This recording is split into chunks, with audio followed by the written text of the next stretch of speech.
In January 1959, 9 university students set out into the freezing Ural Mountains. They were young, vibrant, and crucially, certified Grade 2 hikers, meaning they had years of specialized training in extreme winter survival. We know exactly how their trek began because they documented it. Recovered journals and undeveloped rolls of film show them making steady, organized progress through the snow-covered valleys over several days. By February 1st, they reached an exposed slope on Kholat Syakhl. As they pitched their large communal tent, the temperature plummeted to nearly 30 degrees below zero, bringing punishing winds and driving snow. But they never survived the night. Weeks later, searchers found that tent completely collapsed. More disturbingly, it hadn't been torn open by the wind. It had been violently sliced open from the inside out. The hikers had scrambled out into the lethal cold. Many left without their boots, coats, or gloves, abandoning the essential gear they needed to survive.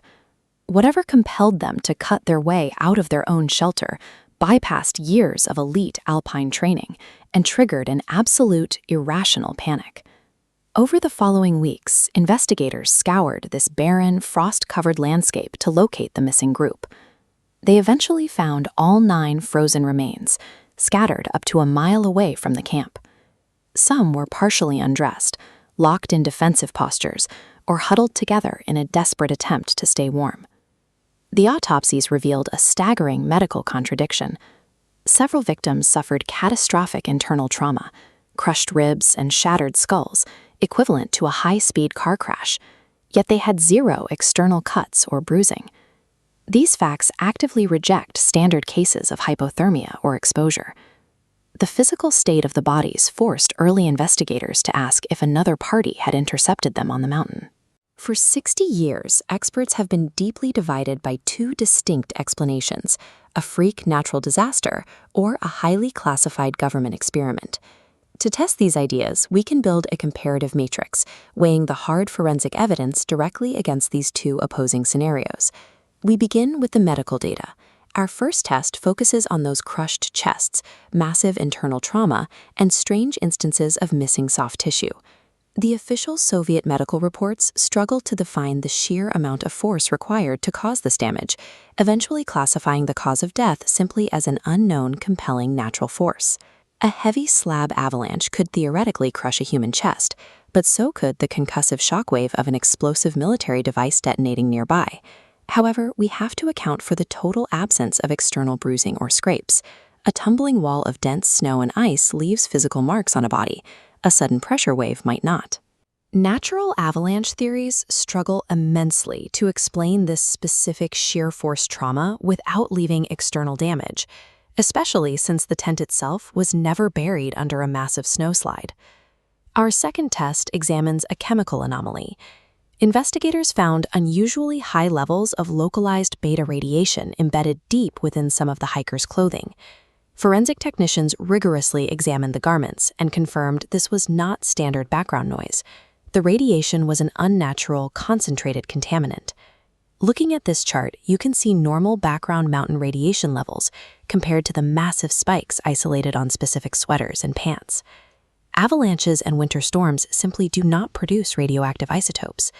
To test the government experiment theory, we have to look at the historical context. The Soviet Union was actively conducting highly classified atomic weapons testing during this exact era. Natural sources cannot account for these concentrated isotopes. Because the hikers had no professional history in nuclear facilities, the proximity of classified testing ranges suggests the clothing was contaminated by military debris or atmospheric fallout. The presence of this radiation shifted the investigation's focus from simple weather patterns to the possibility of a state-sanctioned secrets cover-up. Our third test evaluates the environmental timeline.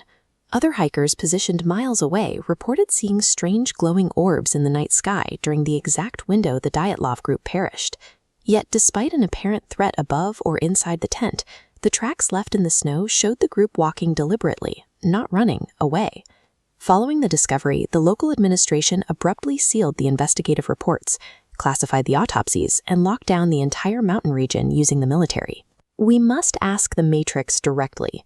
Does a freak weather event necessitate SEAL files, heavily restricted access, and classified military autopsies?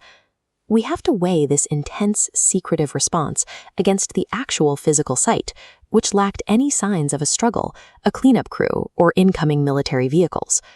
While intense bureaucratic secrecy strongly points to human interference, a covert military operation directly contradicts the perfectly isolated, undisturbed physical footprints the hikers left behind. This fully populated matrix reveals the core problem of the Dyatlov Pass. Neither theory can fully satisfy all the forensic data. The human intervention theory elegantly accounts for the embedded radiation, the specific sheer force trauma, and the immediate heavy-handed government cover-up.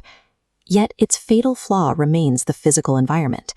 The crime scene was pristine, showing absolutely no extra footprints, heavy vehicle tracks, or explosive debris. Conversely, natural disaster theories perfectly align with the isolated nature of the camp, but entirely fail to explain the extreme medical trauma and the chemical radiation. This creates a contradiction. Any piece of evidence used to confirm one theory tends to invalidate the core pillars of the other. That tension is why the Dyatlov Pass has remained a subject of intense, continuous debate for over 6 decades. The case remains open because no single explanation can reconcile every forensic detail. The hikers left us with a choice between a natural event that defies physics and a secret history that defies proof. Over 60 years later, Kholat Syakh continues to keep its own counsel.